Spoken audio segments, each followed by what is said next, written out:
tuvarganım elimle. Habele yolum düştü ovasına permen. Bana, bana.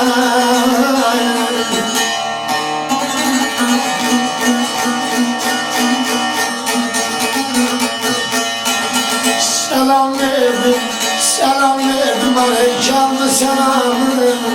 Ele konam oldu beyin atasına permen. Bana, bana, bana.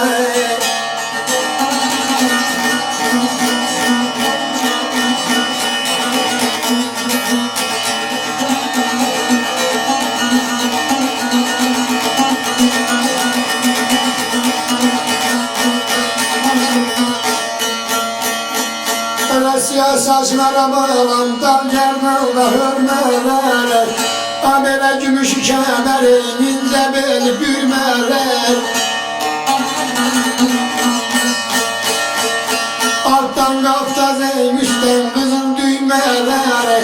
Amele dizilip dünyayı yakasına permeler. Bana, bana, bana.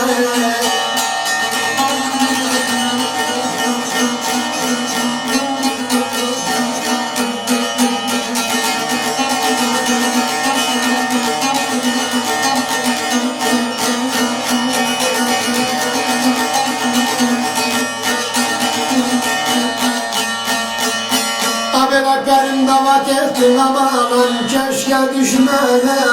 Su istedim şarap verdim içmeye.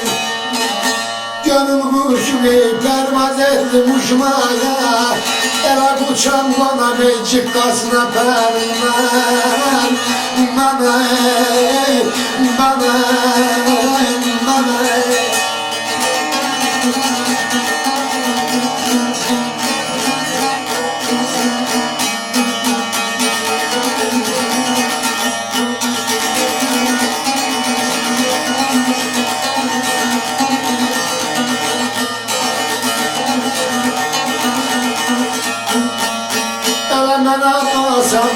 Mene basam geldim yoldan almaya.